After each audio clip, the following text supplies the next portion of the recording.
September is recovery month, and some of you have asked me if I could go into more detail about my particular story.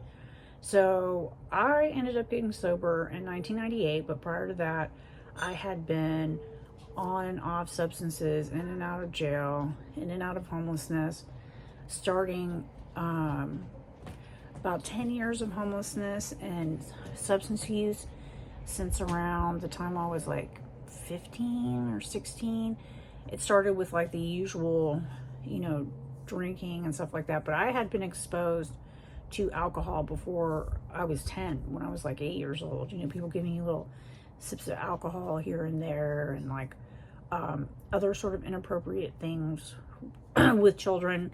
But where I really noticed things sort of psychically changing for me was around the time that I was like 16 years old, because I was very, very depressed. And so I actually had been diagnosed with having depression when I was 12 years old.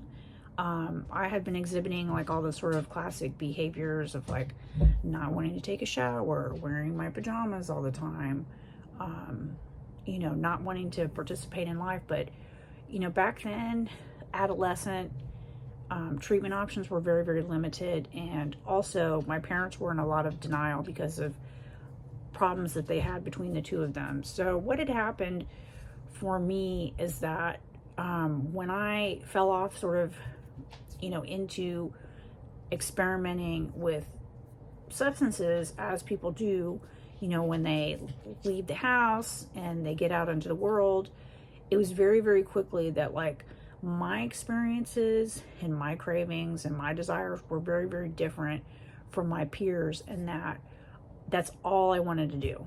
Like, I wanted to be in a different world in my head, and not experience what it was like to be in this body, not have the feelings that I was having. And so I just numbed myself with all, I had numbed myself with food before, fantasy, all these other types of things. And then when the substance came along, I really started numbing myself with various substances.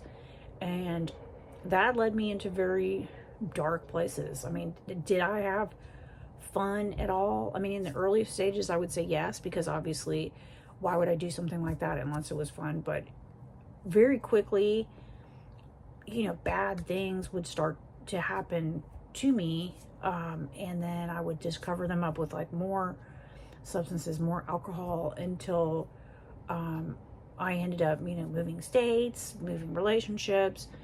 And then eventually I came to San Francisco, where I had access to what people considered to be hard stuff prior to that, but it was like very infrequent. But then when I got to San Francisco, it was like everything was right here. And I went into the deep end of the pool and just surrounded myself with that, and felt, lots of negative consequences for that. And during the period of time when I was very heavy into my use was when, before there was any retrovirals for, HIV, I was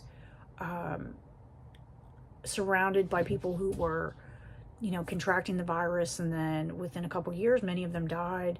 So there was a lot of grief that I was dealing with, and there was a lot of fear, because I didn't think that anybody would accept me back because of the experiences that I had had. Like, how was I going to go back into society after I had done all these things? So it was a lot. It was a lot. But, now I realize all those things made me the person that I am today. I just wish, there for people besides for me, that there is comprehensive services and treatment to prevent people from having to go down that same path that I did.